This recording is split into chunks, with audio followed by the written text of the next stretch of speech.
Welcome to Tell the Damn Story, the show that explores the many ways to navigate the successes and failures that aspiring and struggling writers face to make your journey that much easier. Hey, Alex Simmons, what's up? It's another episode of Tell the Damn Story. Very excited because we have one of our favorite guests on here. But let's catch up with Alex Simmons for a couple of seconds before we bring on the main event of the day. The main event of the day. It's funny because we were talking back in the green room. We were talking with Rebecca. And I'll just say that I am still, even though it's weeks later, I am still flying high on the energy from my trip to Scotland. So I'm not going to go deep into that because we did that for several episodes. And we even had interviews of some of the people I met there. But I just want to say that to everyone out there, getting around your tribe, getting around creative energy, getting around stimulating thoughts and locations, things like that, absolutely supercharges you. Please do it. Okay, that's all I got to say. And I would tell you that Alex is not the only one who's been traveling, Rebecca. That's right. I went on quite a trip myself. Where'd you go? Home Depot, baby. Wow. Wow. Some potholes had developed in my driveway. And as I kept saying, I'll do it they just kept getting worse. And the fellas went back to work. They're both working schools.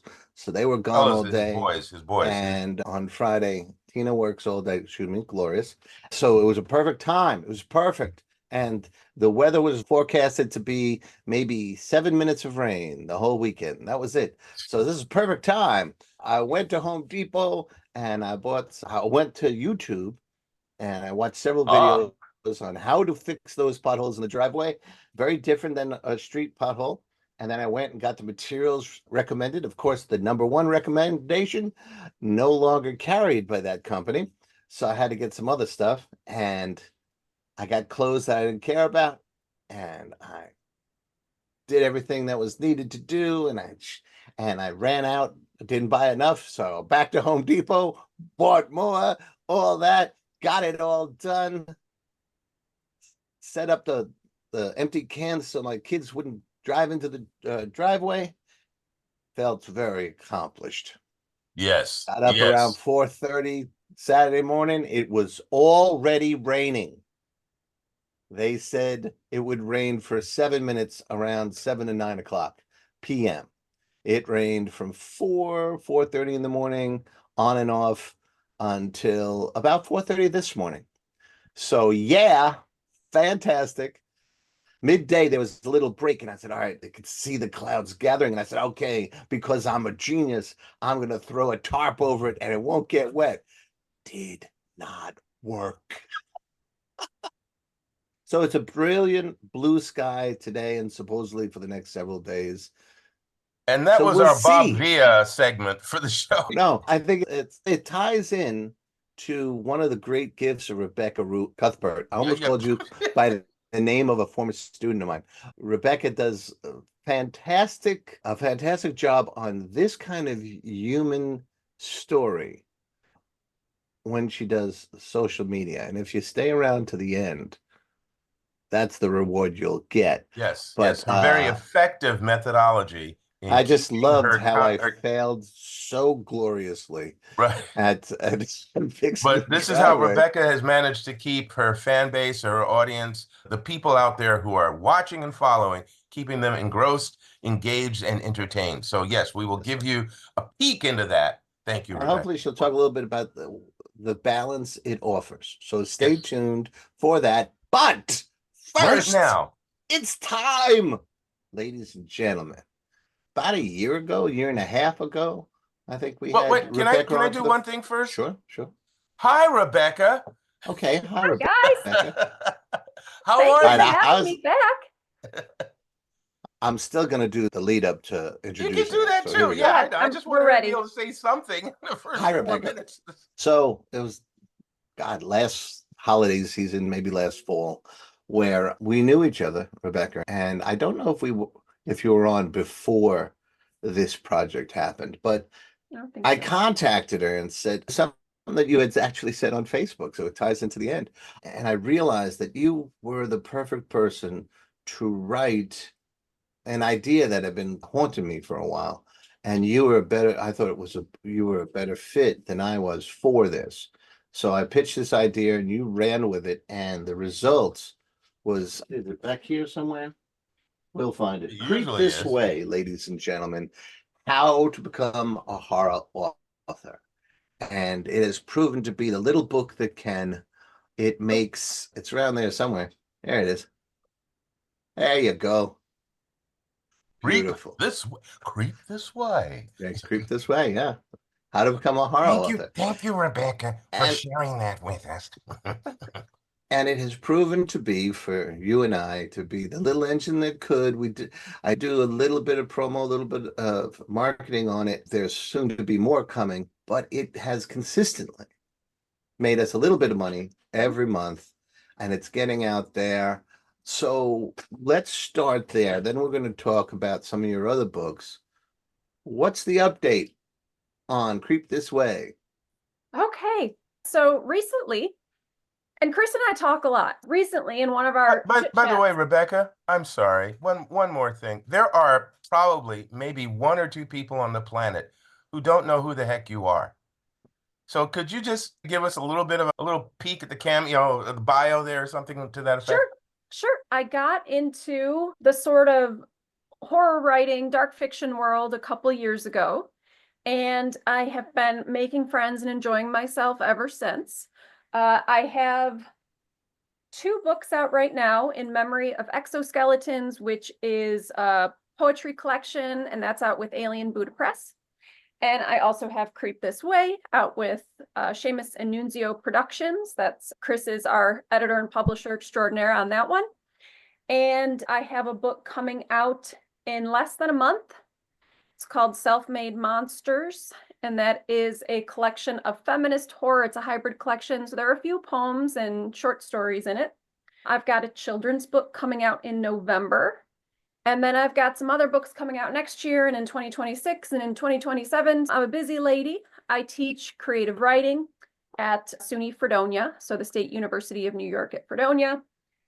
And then I'm busy with misbehaving pets and a garden that keeps trying to die, and There's a title in there. kitchen projects and just all sorts of things. So that's me. So as she just announced, she is amazing.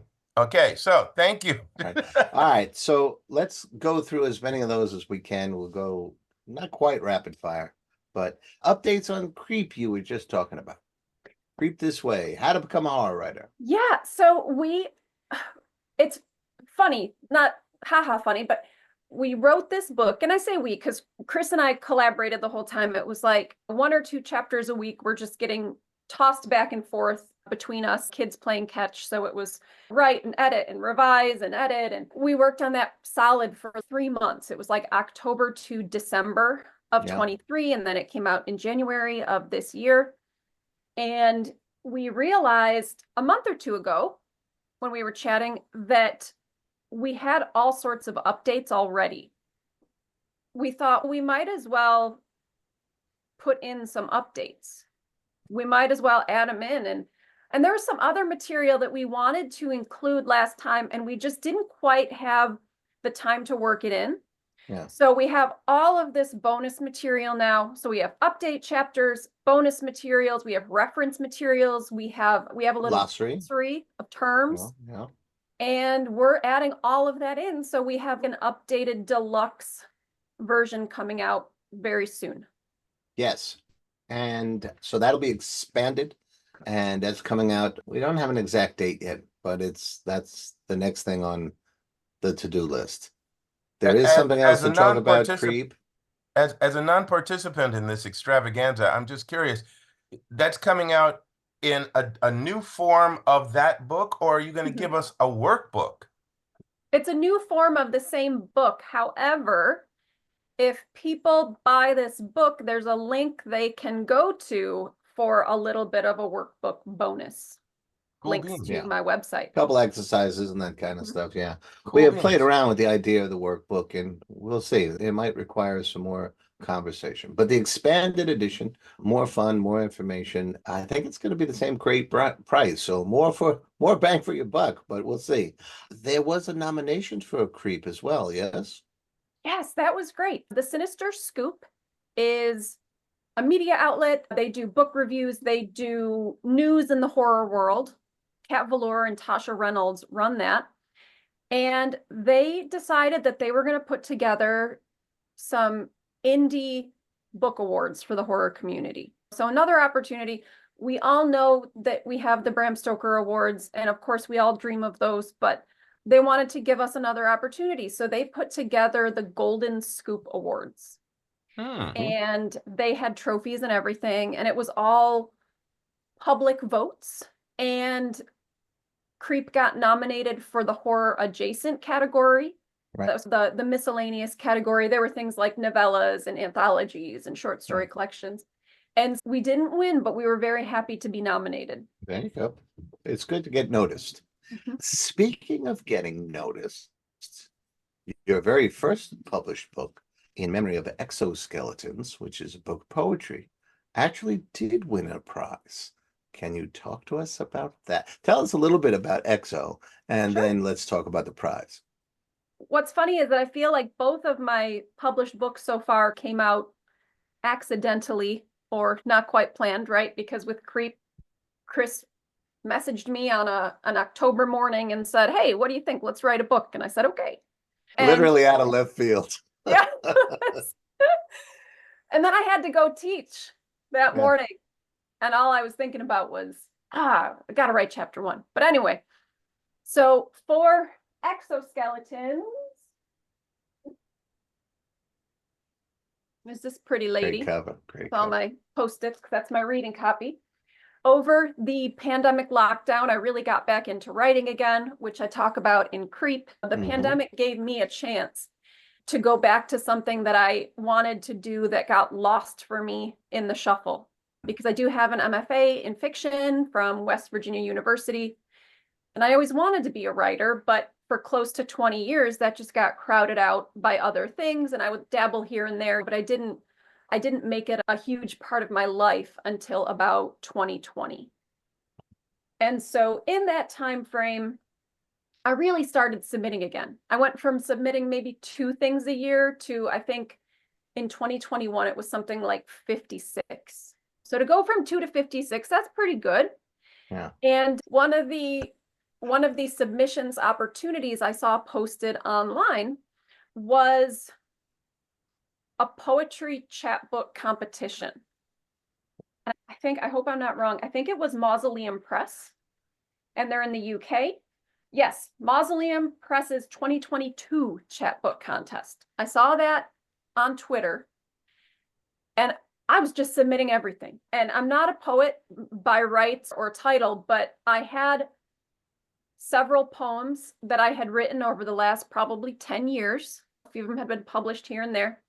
And I put them together, and I realized I did have a little collection, and I could even organize those. I have 3 sections in the book. And it did not win, but it made the short list. Short list meaning made it past the first gate. And that made me think I should submit it to other places too. And I submitted it to maybe about 10 others. And Alien Buddha Press wanted it, and I was very happy for them to have it. And so I withdrew it from some other places, and that came out in March of 2023. Yeah. A definite testimony to diligence, persistence, and never letting go of your dream. Yeah. And once these things started happening, the momentum with which you began working or continued working, and the flurry of activity that followed, especially these 2, that's one of the great treats of knowing and following Rebecca Ruber. And ladies and gentlemen, if you don't, you should follow Rebecca Cuthbert, not Rebecca Ruber. Sorry about that. That kid is there on something the mind that today. we don't know about Rebecca, Chris? She have another Alter life. ego. Yeah. Now, Rebecca Rubin is wonderfully confident, former student of mine. So it's like echoes of Ah, Rebecca energy in both of these gotcha. wonderful human beings. But Rebecca Cuthbert is who you should check out in social media. Now, while those two were going on, then you started mentioning Self-Made Monsters. Mhm. Now, who's that with? When is that coming out? What should people expect from it? And So that's another one with a great cover. You have great covers. I can't take credit. It's Chad Lutzke. Both covers are Yeah. from Chad Lutzke. Yes, Creep He's a is great by cover you designer. though. Yeah, I'm gonna take credit for having good taste. But Chad did them, and I get a lot of compliments on the cover, and I always tell people it's Chad Lutzke, so go Yep, get your cover from Chad. Lutsky. Um, Great stuff. So Self-Made Monsters is also coming out from Alien Buddha, and the publisher there agreed to publish Self-Made Monsters right after Exoskeletons came out. So that's been in the works for a while. And it is, I think it's got 19 stories and poems in it, something like 19 stories and poems. And the stories are traditional short story length and also flash fiction and also some microfiction in there, along with, I think, 4 or 5 poems. Yeah, that's another thing I owe you for. You re-energized my enthusiasm for micro and flash fiction. That's been fun to knock out a 700 word or 1,000 word story. And I think it's a real great exercise because you have to choose your words more carefully. Each sentence has to have more impact. You have to be very aware of story pace. And then when you expand back out, those muscles are still flexed and it really works. So thank you, Rebecca, on that. I also have a true confession Uh-oh. regarding Alien Buddha Press. Okay. I screwed up with Alien Buddha Press. I sent them after you and after Amy Gretsch were picked up. I sent them a collection of poems that form a narrative horror crime story, all in different forms of poetry and all that sort of stuff. And they accepted it. And their contract, as I'm going to show you, was very brief. Yep. Just because Alex will share this. In the Bronx, you're a little more skeptical.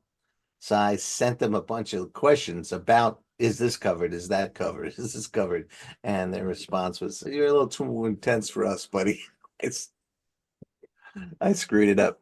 I could have had the book of poetry out. I'm sorry to hear that, but also I do think for everybody out there and for every press and every contract, you have to be comfortable with what you're signing. You do. Yeah.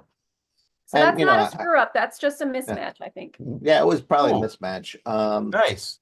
But she's I a just wordsmith. have to keep sending it out. Yes, she is. Yes, she is. I wanted to slide something in that I didn't have in the notes. Let's hear about the children's book. What's going on there? And why did we go from poetry to adult short stories, memoir / how-to book, and now a children's book? That's amazing. Talk about it, please. What's the name another of it? accident. Another accident. And maybe that's advice to just keep your options open because you never know.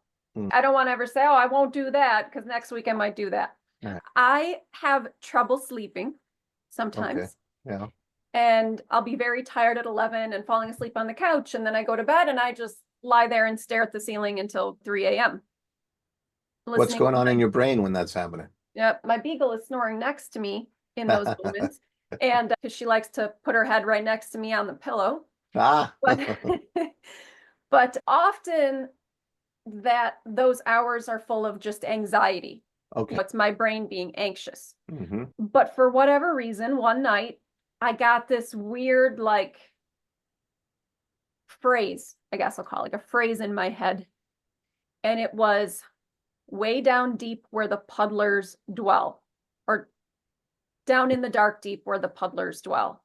Okay. And I'd never heard that word before. I was like, what the hell is that? I didn't even know what it was. It just came into my head. And eventually I fell asleep, but it was still there the next morning. So I wrote it down. And then I wrote another line and another line. And I was like, this is a children's book. This is a children's horror picture book. And there's a phrase I never quite thought I'd hear, uttered in combination, a children's horror picture book. Yeah. There's some precedent, right? Clifford's Halloween and stuff like that. So well, it can be done. It can be, but I was like, I didn't want it to be cute. Oh, no cuteness. I was like, these aren't nice monsters. They're not cute and they're not going to hug you. And as I often do, because I have no shame and no secrets, I posted it to Facebook. I said, I didn't expect to be working on a children's book today, but that's what I'm doing. I'm working on a children's horror picture book. And I had a publisher message me about 2.5 minutes later. Really?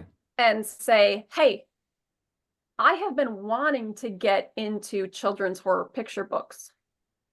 Huh. Send me what you got. And so me being me, I was like, here's this one, but I also have another idea for another one.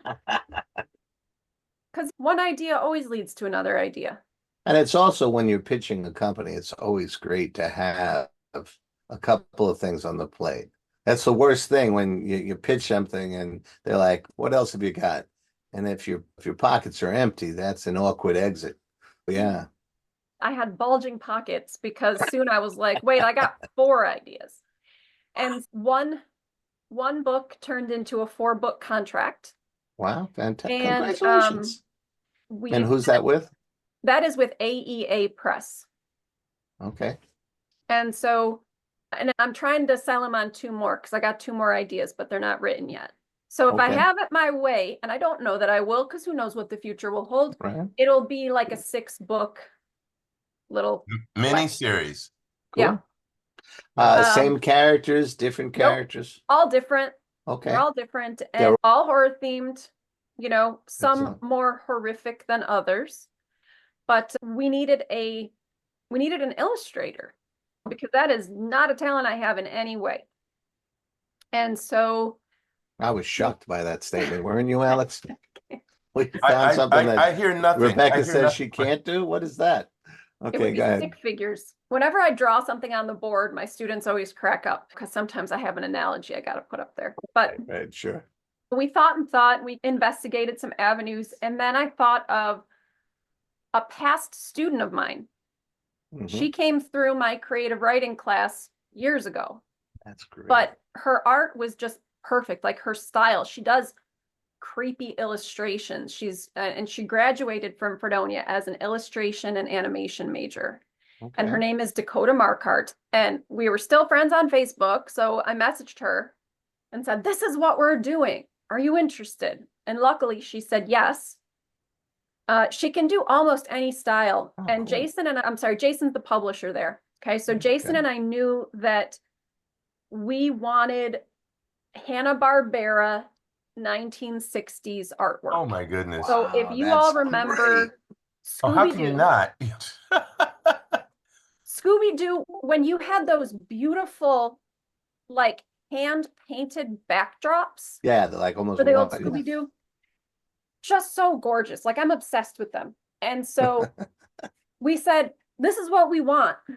And we sent her these examples and even the monsters themselves, which I don't want to show you what they look like. I don't want to describe them too much because I want people to go buy the books and find out. Sure. But it was like a mashup of a couple of different famous Scooby-Doo monsters. Okay. And she just nailed every single thing. Like the artwork in this book is so gorgeous. And story is just the starting point. Like Dakota, that's Dakota's book. It's beautiful. Just as much or more than mine. She's amazing. And so she's doing the next one. Okay. I just want to clarify. These are monsters. These are not Scooby-Doo rubber mask monsters, right? These are not rubber mask monsters. There you go. All right, everybody. Now you're really interested. They're not cute. I didn't want to interrupt you, but I do want to just also clarify. So, in the middle of the night, you had this one-line thought, which by the morning it just began to cascade into a series of lines, which you then announced on social media. I had this thing and now I'm doing this thing, to wit, a publisher contacts you moments later going, I want this thing. And then out of that, you blossomed into 4, possibly now 6 ideas, 4 books on that topic, Mhm. and pulled in an ex-student Mhm. to do the illustrations. How much time are we talking about between that special night, that memorable night, and Dakota's artwork coming in? Dakota came in probably a week or 2 later, but the art is so involved and ornate that the illustration took some time, because every couplet is a 2-page spread. So it's a whole scene. That's beautiful. And they're just gorgeous. They're gorgeous. I can't wait for people to get to see these. They just blew my mind. They still do every time I look at it. That's cool. That's When great. will we get to see these things? November 12th. And the first book is named? It is called Down in the Dark Deep Where the Puddlers Dwell. Oh, okay. So that first line is the title. That Yes. is great. And when That did is fantastic. when did this idea come to you? Because I still want to get this time frame in here. Oh gosh. I can't remember. It was several months ago. That's what I thought. Okay, we're Several talking months here, folks. We're Just months. We're talking That's- months. Like with Creep This Way, we're talking months here. Yeah, that was And creepy. literally jumping on the horse and riding it in the direction that it's going. Okay. Yeah. Full Creep gallop. was from first message to publication was somewhere between 3 and 4 months. Mhm. And that's mostly due to the galloping work ethic of Rebecca Cuthbert. Yeah, She is absolutely. always impressive with your work. And now, Alex, are you a little tired from all this output? Strap in, baby. Yeah, Because yeah. while all this was going on, Rebecca, you took a job as an editor-in-chief in another indie company. Didn't really work out. And from the ashes of that Mhm. came a new publishing venture Yep. that you are involved in, Undertaker Books. Yep. Can you tell us a little bit about when that happened, time Yep. frame? Because then I want to ask a follow-up question. Okay, so it was December of 23 when I was invited to be the editor-in-chief of an imprint at a small press. That lasted a few months. I took on some authors' books that were supposed to be published through that press, through that imprint. It was a feminist horror imprint. And the press folded. So it folded, and right before it folded, I realized that what I wanted didn't quite line up with what they were doing. And I put in my notice somewhere around Easter, and shortly after that, the press folded. At that press, I worked with these 2 awesome people, Cyan LeBlanc and DL Winchester. I love the names. They're fantastic people. And we got to be close while we worked there, even in the few short months we worked there, because our visions always aligned. The 3 of us love hard work. We love quality. We want to put in the work to produce quality. We just really love books, and we love seeing books in the world. And that's why we all joined on with that press. And we kept in touch, and they contacted me when they heard that I was leaving the one press. They said, hey, we're starting a new press. We've got this knowledge that we gained from our experiences, and we learned a lot. And we're going to start a new press, and you should come be our editor-in-chief. And I said, heck yeah, let's do it. Because I knew them, and I knew that we could get along, and I knew that we would all want to work in the same direction, which is so important. Like our values aligned. And so in very early April, we were born. So Undertaker Books is now on the scene. That's April 2024, right? Yep, that was April of 2024. We put Okay. out our first book, which is Elizabeth Broadbent's Inkvine. It's a sapphic Southern Gothic horror novella. It's really wonderful. If you Wait. like eco horror, then Inkvine is just a great read. And I Beautiful also want to cover say too. that her prose is probably the most gorgeous I've ever read. Yeah. Okay. I will have to read that. Mm. Now that's April of 2024, Alex. Okay. So the name of that book was Inkwell, yes? Inkvine, Inkvine. Sorry, Mhm. Inkvine. And the author's name? Elizabeth Broadbent. Okay. Now, Another great Undertaker name. Books has published that. What else has Undertaker Books published or taken on since April of 2024? April, May, June, July, August. Okay. While all that other stuff we've been talking about, ladies and gentlemen, while all that was going on, please tell us. We hit the ground running. We have published, I think we're up to 6 right now. We've got another one coming out September 13th. So you've already published 6. I believe it was 6. That's like hitting the ground in a Mustang doing 110. Just zoom. Yes. How did you get all of that done? So, long story, I'm going to shorten it, but a bunch of those authors who I had signed at the last press, I took them with me. Okay. I pitched to them. I wooed them. I said, come with me. Come with me to this. And they did. So Inkvine is the first of those. Right. And I've got 2 more wonderful books coming out that their authors signed with us because of that. Is this also all feminist press? No, we do horror and dark fiction. So it's not all horror.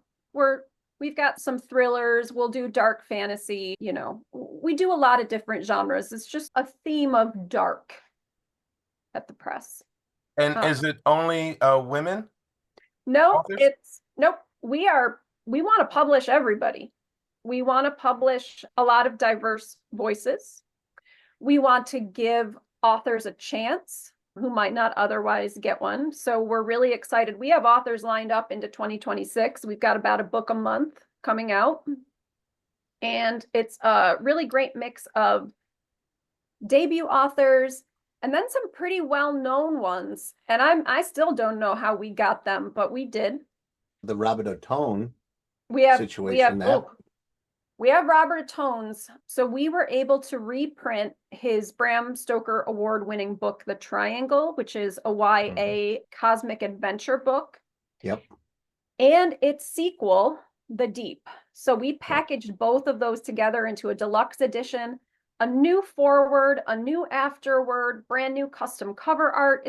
And I don't know if we've said it yet. Maybe this is me letting a cat out of the bag, but he agreed that we could publish the 3rd. Oh, cool. Very It's a trilogy. The 3rd is called The Navigator. And we are going to publish that as well. Triangle, The Deep, and The Navigator. Okay. So now you search out these authors, these books, or did you have a open call, or how did you amass these banging on your clients? door? We have had folks knocking on our door. So like I said, a lot of them came over with me from that last press. I think 3 came over with me. Another sort of imprint editor had signed some books and he wanted to find a home for them. So we brought those in as well with him as the guest editor. His name is TJ Price. And the first of his books coming out is called Odd Jobs, 6 Files from the Department of Inhuman Resources.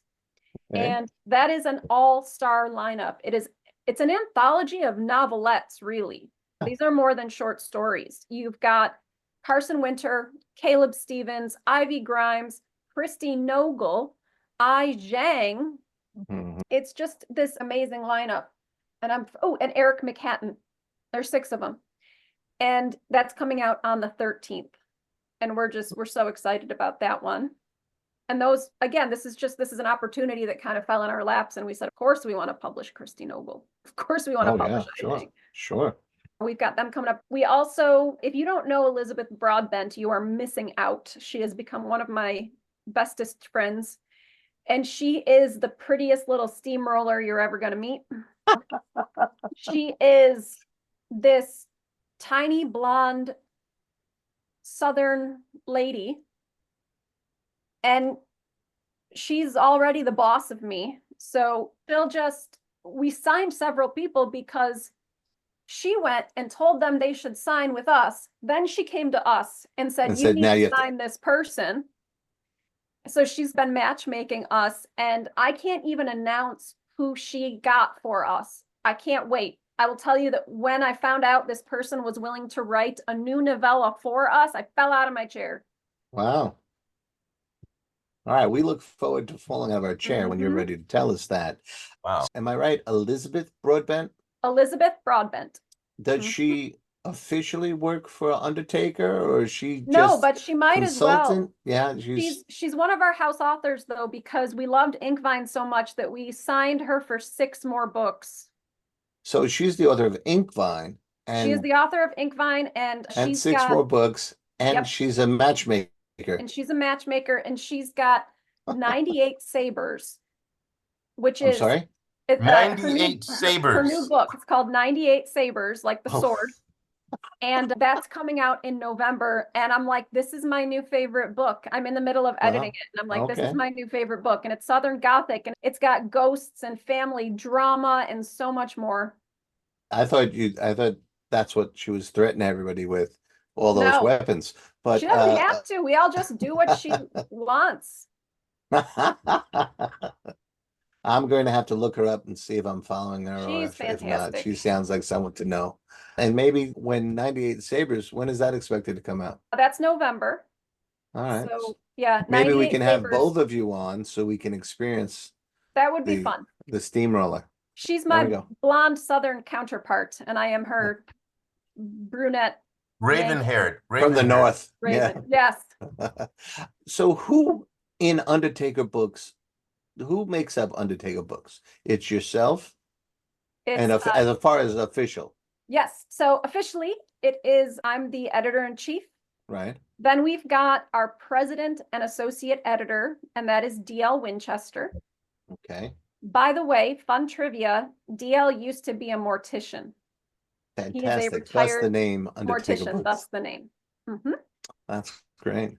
And then we've got Cyan LeBlanc, and Cyan is our publisher, our formatter, and he also does a ton of our marketing.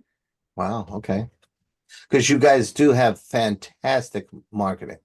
Thank you. There's so much stuff that comes out, and it's wonderful. I feel like you're going to segue into that, and I think that's great. I just have one lingering question here. This sort of umbrellas everything that we've talked about thus far. I think I said earlier that you didn't let go of your dream after 20 years. And the moment that you hit the ground writing, you didn't stop. Right. And then you also said that you are open or have been open to circumstances, things come your way. There seems to be another element in there in terms of a level of quality and targeting what you really want to be able to accomplish. And I'm just wondering, for the sake of our listeners, how do you understand what is right for you and what are the right moves to make, both creatively, but also in this case, business-wise, because you've now become a partner in an endeavor. You're not just the writer there, you're the editor and you're a partner. So how have you been? Is this by the gut? Is this some training? What would you say has held this together for you? On base level, I think you should do what you're excited about. And I think that is where your gut comes in. When Chris contacted me and said, hey, do you want to write a book? I was like, heck yeah, I want to do that. And then all these ideas came out for it. And by the end of the week, I think we had a few chapters already. Oh, yeah. It was quick. And when I was contacted by DL and Cyan, I was like, heck yeah, I want to start this new press with you. Yes. And I thought about the good we could do. I talk about paying it forward and Creep This Way, because everything I have is because of other people giving me a shot. Yes, I did the hard work, but since I joined the HWA in 2022 and went to StokerCon in Denver, people have just been nice to me. And They we never have- met in Denver. I No, never yeah. I didn't know anyone when I went to Denver. I just Yeah. showed up like a stray cat. The other thing, though, that I think maybe you need some comment on, or we need some comment from you on, tied to Alex's question, is that you haven't said yes to every single thing, right? The editor-in-chief job, you looked, it wasn't working out for you. Some other things you've passed on. So what advice can you give people as far as that's concerned? What is your bellwether? What directs you on that? So I want to say that I got it wrong with that first press. I'm Okay. still grateful for the experience, because if I had not worked there, I never would have really gotten to know Elizabeth Broadbent. And now we talk every day. I wouldn't have met DL and Cyan. Mhm. So even though that opportunity didn't really work out, still really glad I did it. I can't be Right. sorry for it. Even though I got that wrong, it led to all of these other opportunities. So stay open, don't become cynical, but also be realistic.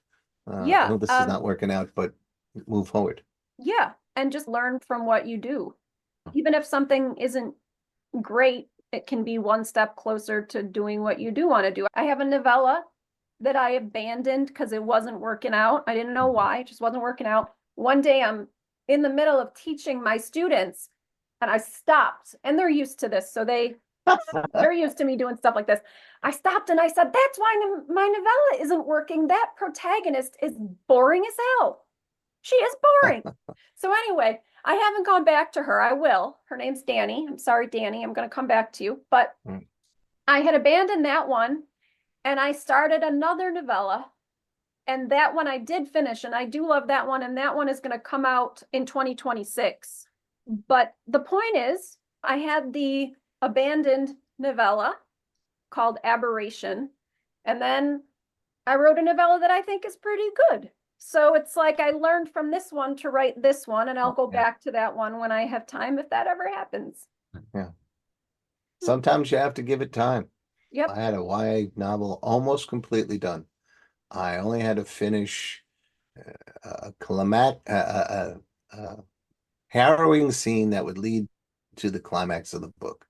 And then I sat down with my wife and I watched Black Widow and watched that harrowing scene play out on screen. I was like, I have to come up with a different version of that. And sometimes you just have to give it time. It is what it is. So we mentioned the three people, yourself and the other two, who are Undertakers, and Elizabeth Broadbent, who is a force of nature that is a line there. Did we miss anyone else on the staff? No, that's it. That's us. That's great. That's great. And we got the idea of who does what. And you have a total of 6 on the schedule that are coming out, or am I wrong on that? I think we have 6 out. We've got 25 on the horizon. Wow. Can we just take a second there? That's between now and 2027? Yes. Yes. Yeah. And this company, Undertaker Books, came into being in April of 2024.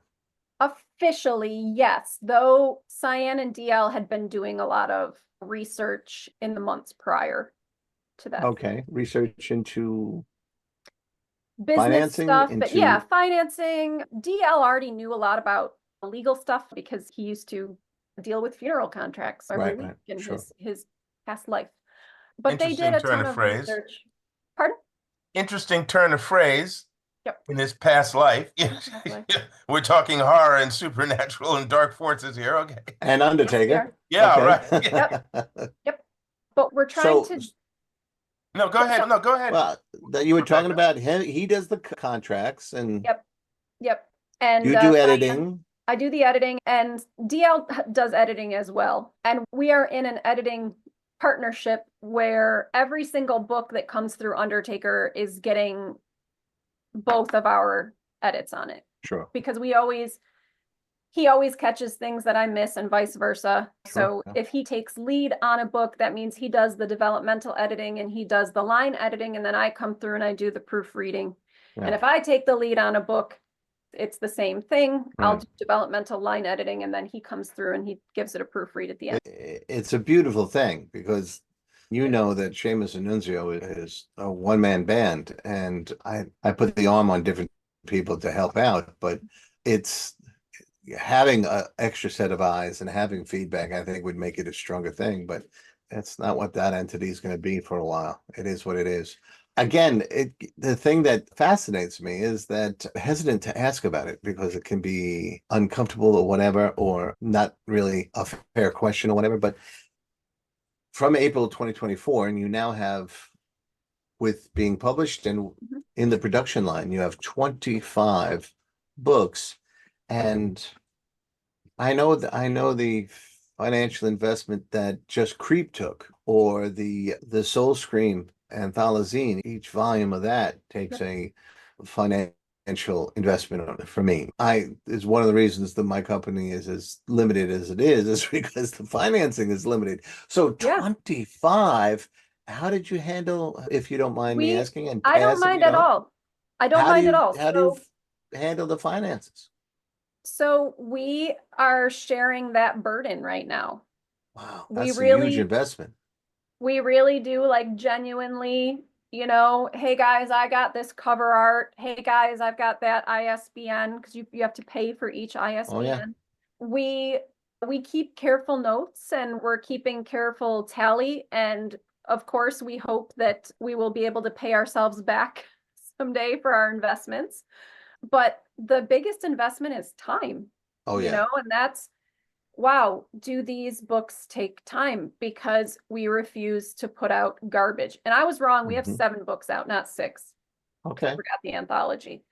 But we put each one through multiple edits. Each one goes through at least 3 rounds of editing, and sometimes more, because Chris, I'm sure sometimes one developmental edit doesn't do it. Sometimes it might need 2 or 3. We will put each manuscript through the wash cycle and the rinse cycle and the spin cycle. Oh, yeah. And we put out books that we're really proud of. And some places don't have that luxury because of the time investment. They put out manuscripts as they are, but we don't want to do that. We want to put out books that can win awards, and we want to put out books that the authors are proud of and that we're proud of. We are investing the time and the money. We do some marketing, so that costs money. But we want our books to succeed. So that means making sure the cover art is good. And sometimes that means outsourcing that cover art, pay for our website. And we just set up a shop. We're really excited. That literally opened, I think, yesterday. So where's the shop?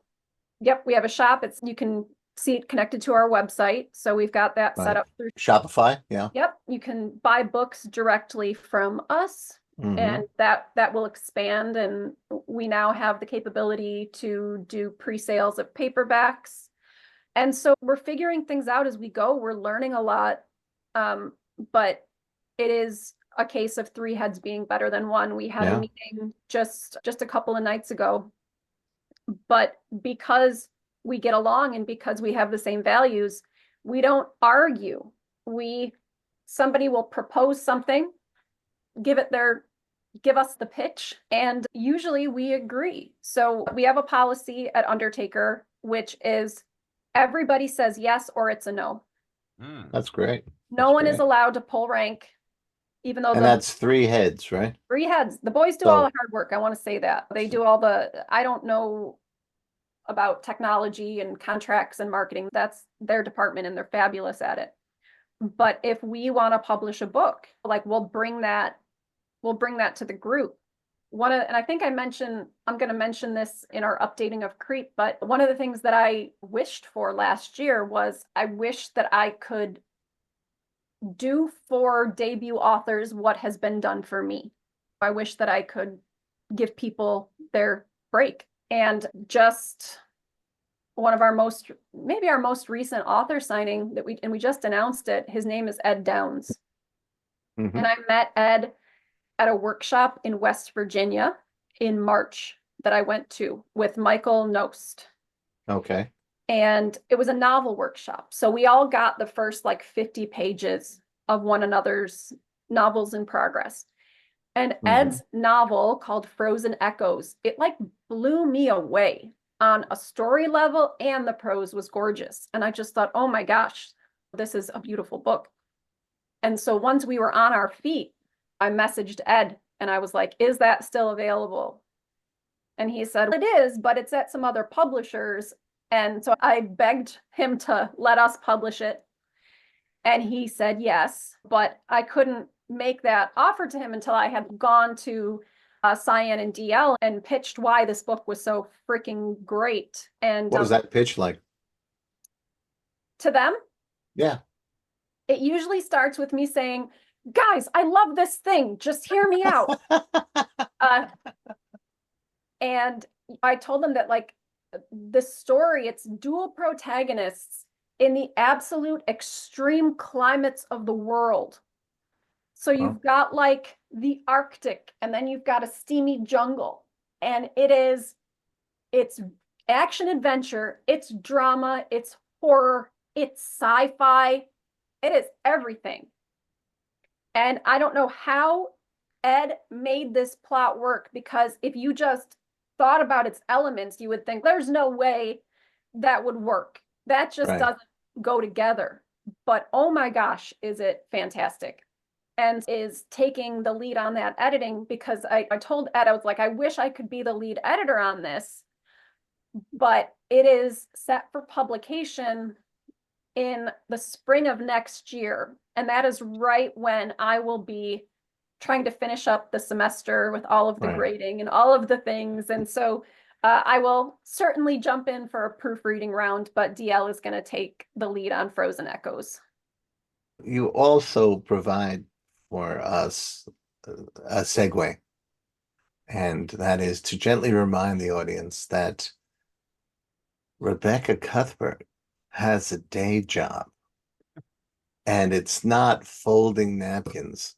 No. She's an adjunct professor at SUNY Fredonia, if I remember correctly. Yep. Which has a whole other set of demands. And you are loving the married life and loving and I'm pets. getting another degree right now. Oh yeah, I forgot about that. You are always pursuing more training. Always. And you wonder why you have trouble sleeping at night sometimes? Yeah. Your brain is active because what? In the time that I've known her, she's done, like you said, novel workshops, marketing workshops, business workshops. You're working on that other degree, which, if I remember, was a business degree. It's PR degree, it's public relations. Yep. Which we can see in the macro why all of that is related and all that sort of stuff. What I want to ask for our audience is, how do you juggle it all? Some days I don't. That's really important for people to hear. Can you say more on that? Yes. And I wish I could credit the source of this, but I just read this last week and it's been helping me focus. Something I read on social media said, you're gonna drop balls every day. When you're juggling a lot, you're gonna drop balls. But the trick is to know which ones are glass and which ones are plastic. Nice. And some days, and they're going to be different every day. So my day job might be the glass ball on one day because I've got something due, or I need to show up for my students in a very particular way, or I promised them that I would have an assignment back to them, which tonight I'll be grading 23-page scenes because I promised them I'd have them back on Monday.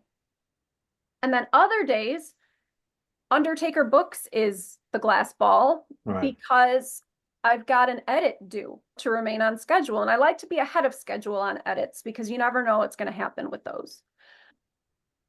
And some days it's you've got 2 glass balls. And there are things other people manage to do that I certainly don't. We walk the dog every day.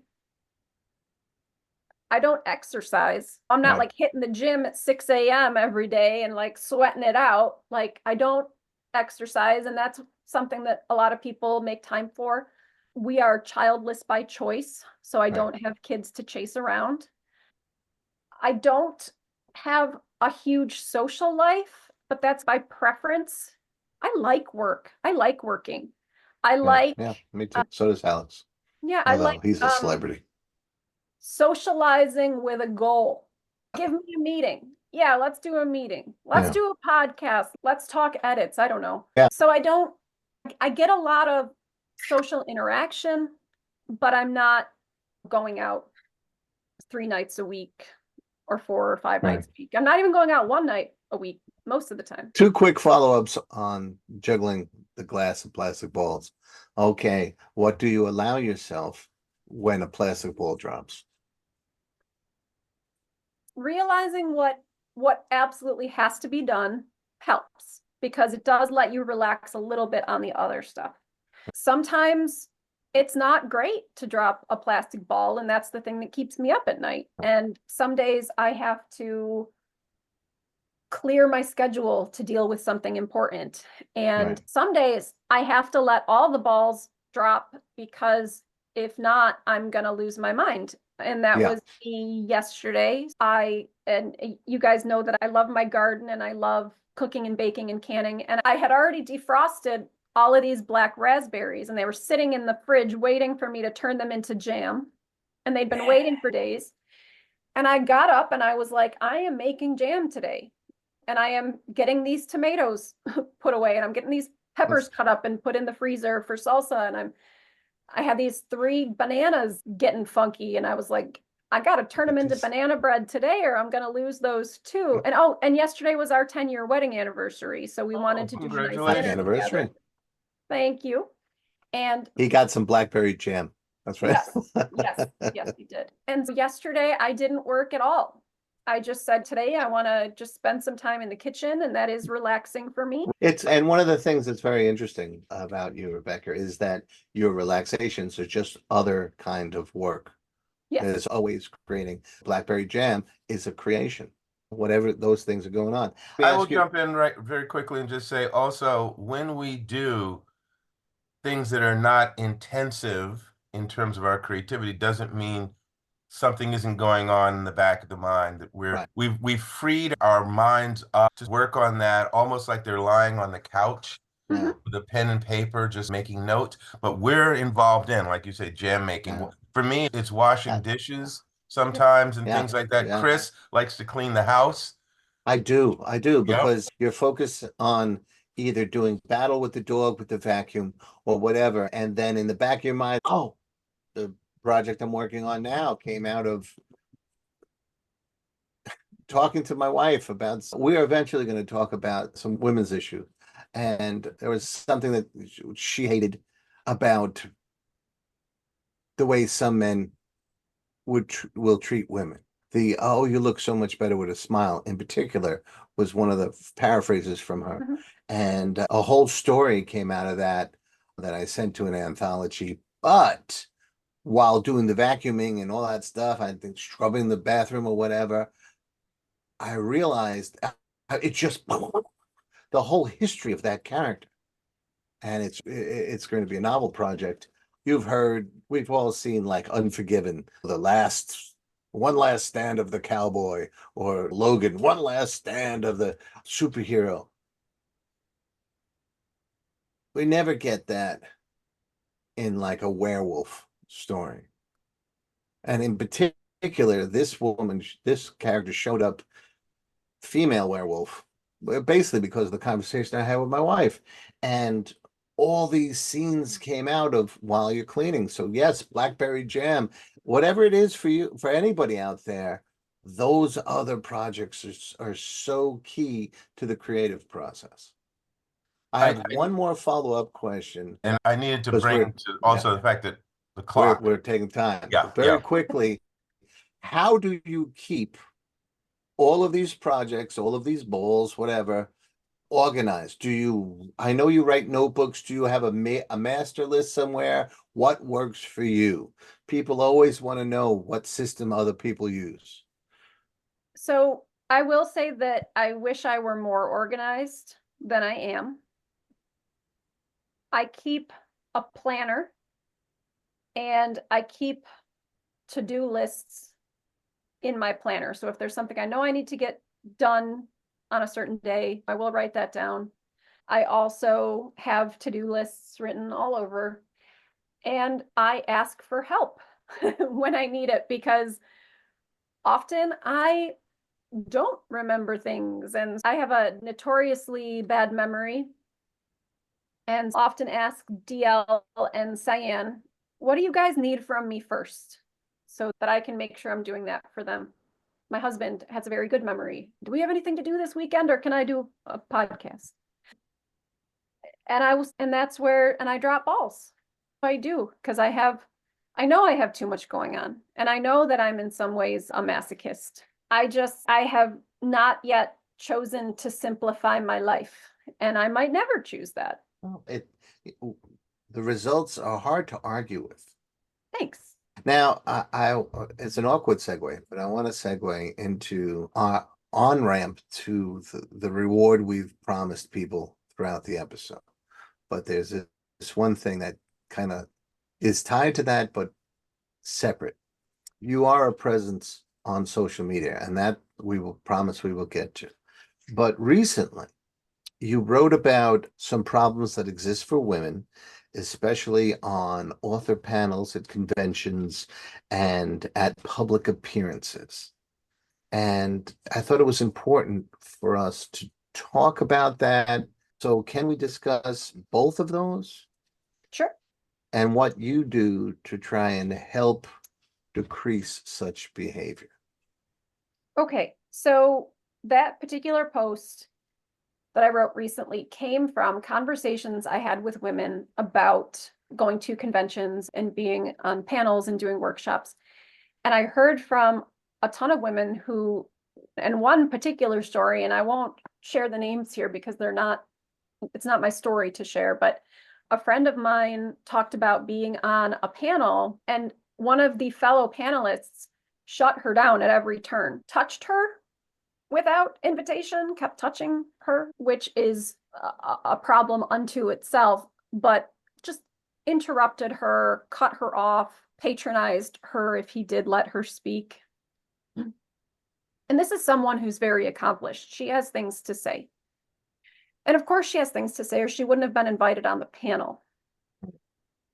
And after hearing from her and checking in with some other friends, and you can see on that post that a bunch of women chimed in and said, me too.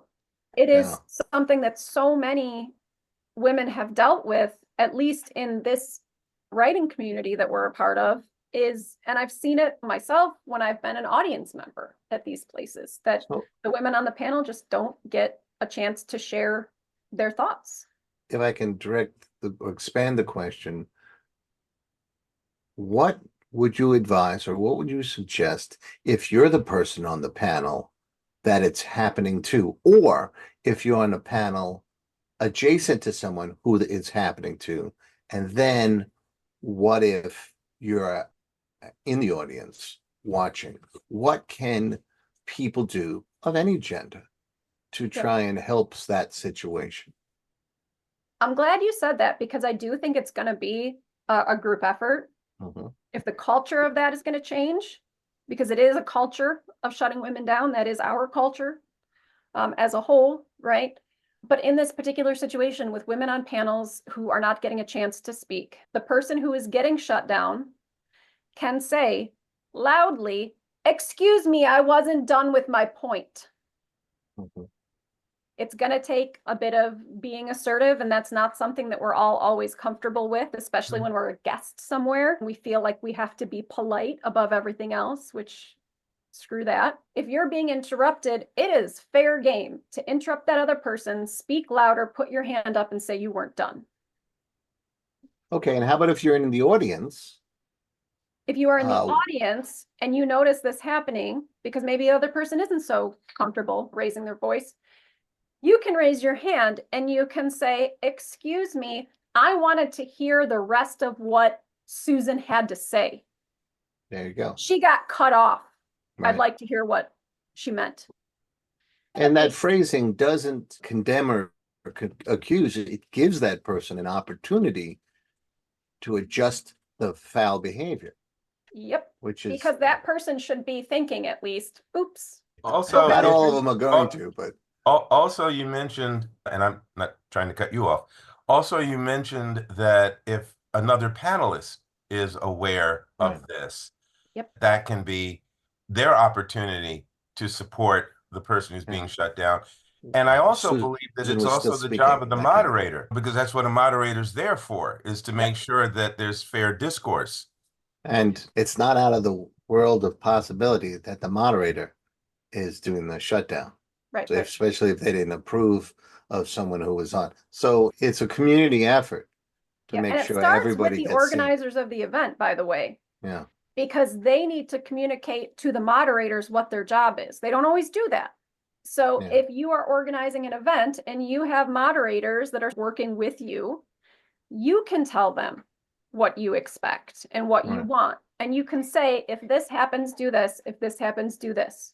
So it can start there. Yeah. And the moderator can be the person who says, excuse me, Susan wasn't done. Yeah. Okay. Something that is just logistical, don't have so many microphones. Okay. Let the moderator control the microphone. Okay. Yeah. So that they're passing it to someone, they're taking it back. They're passing it to someone and taking it back. So that gives mic hogs less chance to hog the mic. There aren't so many mics, right? And that's just a simple little thing that they can do. If you have someone who has been known to be handsy, and this is tricky because you don't always know that person is going to behave like that. Sometimes you're very surprised with who might behave like that.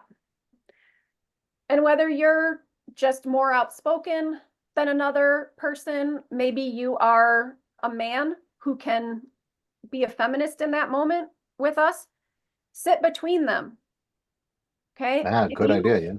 Yeah. And you can move too, right? If you are sitting next to someone, all right, and you're 2 seats down from someone who is looking very uncomfortable because the person next to you keeps getting in their personal space, right, and touching them, you can say, hey, Carl, switch seats with me. I got to ask Susan something. Really quick, polite. You're putting them on the spot, right? Hey, switch seats with me real quick. I got to talk to her. It's one of those things, and people aren't going to say no to that. They're just going to switch with you, okay? And then you're putting yourself in as a buffer between the handsy person and whoever they were getting handsy with. Especially, we're talking this specifically, handsy, unwanted touching to women. Sometimes you find someone, I have a relative who talks to everybody like this, just hits their elbows, no matter who he's talking about. That's something that you got to try to break that person of that habit in a different way. This is a little more offensive. This is just violating space, touching an elbow, touching a forearm, maybe the back, all that. Yep. And it just gets worse. And it's no one invited that, right? And it could be that they do have that relationship and they're comfortable because they're buddies. That's fine. Right. But if you see a woman reacting, step in. Jesus Christ, don't watch it happen right in front of you. When you there's a really interesting example of that. I saw a clip from the Disney panel for Fantastic Four. And the guy who's playing Reed Richards, he was also in The Mandalorian. He's been in a million things. He gets nervous in public. And you saw his hand flare out, and the woman who was next to him was fully aware of his problem. So she took his hand.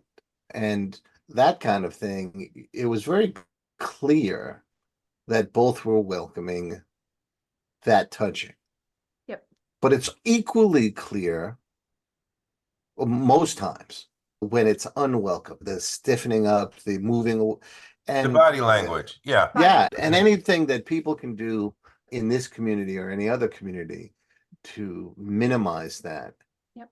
It just seems like it's just the right human thing to do. Another thing is if you have experienced any kind of negative whatever with someone on a panel, whether they were touching you and you didn't like it, whether they just kept interrupting you, maybe they said something offensive that you really didn't like, it is totally okay if you book at that event again to say, I do not want to be on any panels with so and so. And it's great as an organizer of that event to say, is there anyone on our guest list who you would not like to be on a panel with, or who you would like to be on a panel with? Yeah. Ask people what their preferences are, because they might be very grateful to say, yeah, don't put me on with so-and-so. Yeah. Thank you for talking about all of that. I think we need to bring as much attention as we can. Maybe someone can hears this and self-corrects before an awkward situation presents itself. Now, we promised everybody, if they were good and ate all their vegetables, that we would talk about another element of the business that you seem to have a knack for, and that is your presence on social media. I don't see you on every platform, but the platforms I do see you on, you are completely, unabashedly, and charmingly you. And not everyone can do that. How do you do that? Several years ago, due to like events at work that I won't bother to go into, I made the decision that I was no longer going to separate my professional self from my personal self. Some people choose to do that, and I understand, because they might have reasons like, hey, maybe they don't want their coworkers to know that they're a writer, or maybe it's like a safety thing. People have different jobs. Some of those jobs come with confidences, but mine luckily doesn't. And so I decided years ago that like everybody was going to get the same me, whether it is a business meeting or a hangout or class. My students get the me that everybody else gets, maybe a little more tolerant, but they do get the same person. And so that is the reason why I don't have an author account on any of the social media sites, because I don't want that separation. And for an author who is selling a couple hundred books, if they're lucky, what's a lot of your friends and family buying those books anyways? If I were to make some sort of professional author account, I'd be probably losing 75% of my readers. So that is part of it, that I made a choice not to live with artifice. I don't like lying, and I don't like being some fake, weird, pretend version of me. So, but you do have great capacity for both enthusiasm, equal enthusiasm for blackberries and beagles, short stories, novels, other writers. Yeah, I'm paring it down, but you know what I'm saying. And that authenticity of Rebecca-ness comes through. But there are things you don't, there's only a passing reference here and there about your husband. That is something that is private with you, or it seems to be. There's not a lot of complaining. There is sometimes when something doesn't go right, that's always an amazing post for me, because you phrase it in such positive ways, which I feel like a pot of something can go horribly wrong, or a bread doesn't I don't know if you all can see this. What's that? The burn mark. This is a burn scar from trying to make bread last year that just fell so flat. I remember those adventures. Yeah. How long after a mishap does posting happen? Almost no time at all. You just boom? Yeah. So you tend to hit Facebook more than anything else, is that correct? Yeah, I'm most active on Facebook. I don't know why. I'm just most mostly on Facebook. I find Facebook easiest somehow. Facebook, you can be on a computer or on a phone and it all works the same. Whereas like on Instagram, there are certain things you can do on the phone, but not the computer. You don't have the sharing capabilities. You can't post links and stuff like that. So I'm on Instagram and I'm on Twitter, but I'm mostly on Facebook. Yeah. When you're posting after a burn, I think universally we could all say we would be in pain at a burn. How conscious are you of what word choices you're making in that post? Because other people can go off and rant or whatever. Yeah. It doesn't. I really don't get a rant from you as much as. I think I rant a little. I'm trying to swear less on social media. I swear a lot in real life. I'm trying to swear less on social media, but I don't know. Things are funny. Mishaps are funny. Yeah. Things failing is funny. It's the humor. Keep a sense of humor. Yeah. Right? Like, how often a day do you go on social media? Oh gosh, probably way too much. Like, I don't know, 10 to 20 times a day, probably. To just post something quickly and Oh, sometimes it's posting. I have a lot of message threads. So I'm on Messenger quite a bit. Okay, yeah, we do that a but lot. I do a fair amount of scrolling. Let me try and dial this in here. So there's Rebecca Cuthbert, the person, the writer, the human being, the professor, all of those rolled into one, who goes on social media Monday through Sunday, Monday through Saturday, Monday through Friday. All the days. All 7 days. Okay. All the days. And you do it sometimes 10 to 20 times a day. And sometimes it's the threads and sometimes it's a post. Do you have, in terms of your, because I know we're getting peeks at your life, right? But in terms of your business, your books or Undertaker Press, do you have a promotion schedule or a plan that you're focusing on? Is there some conscious effort that you make to always keep your business activity somewhere top of mind at some point during the course of the week? No, there's no organization to it. It's just trying to, it's juggling. So Cyan runs our social media for Undertaker and he does a great job and he schedules things and he's very organized, which is, he's our organizer. But I try to share all of our posts that he puts up. I do try to promote my own work. I think if you're a small press author, you need to do that or else your name is just not getting out there. Do you do that daily or weekly? It's not every day, but I try to put up at least a few posts a week. This week, I designed a graphic and put it up for my book launch that's happening on October 5th. I made it a Facebook event to try to get my local friends and family to be aware of it and think about it. If I get a dozen people or more, I'll be happy. Do you promote any of your previous books? Yep, Exoskeletons won the Best Poetry Collection from Imaginarium this year. Thank you. And I posted about that when Creep got nominated for Golden Scoop. I was posting about that, but I still bring up both books.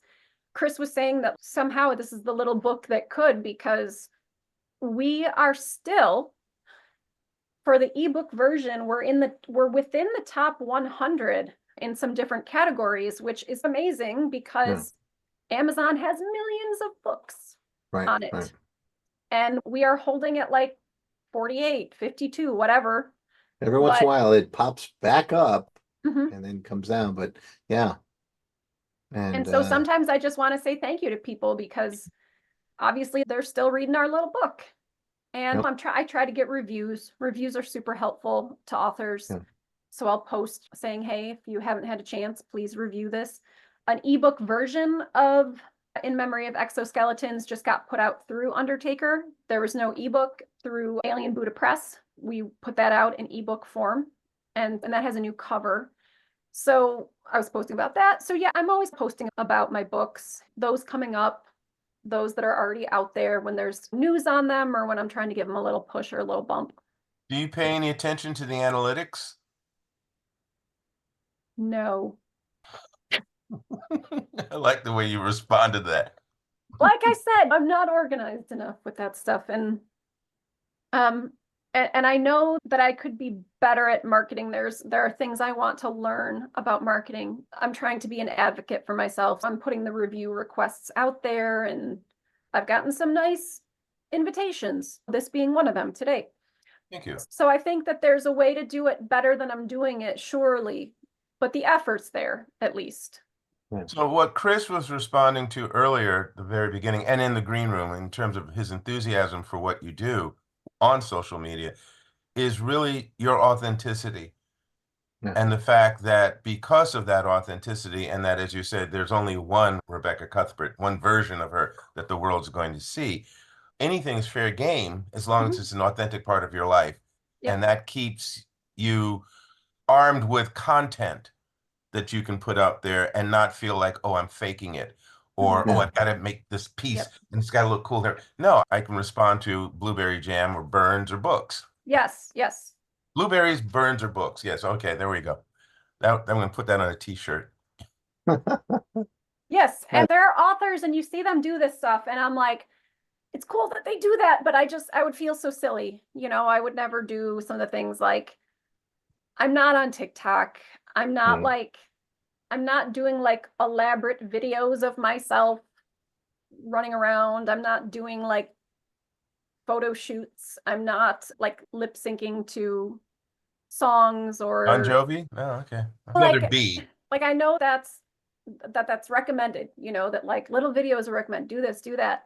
But I don't want to do what would make me feel silly, so I don't. Right. You gotta be authentic to yourself. Valid. Yeah. But again, Chris has pointed their... out that your social media it's active. You are top of mind to a certain number of people, and then they get whatever the blessings are that you're sharing at that particular time. Right. And that's definitely a way to be present in social media. Yeah.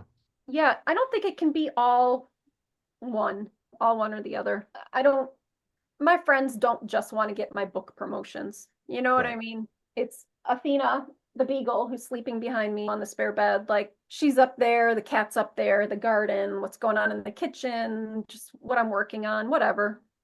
Oh, I thought you were going to say that she doesn't really look forward to your book promotions. Because you No. segued. But I do look forward to Athena updates because she's adorable. But Yes, she's a cute old beagle. Yeah, and it's just that idea of sharing what's comfortable to you, not doing what everyone else is doing just because they're doing it.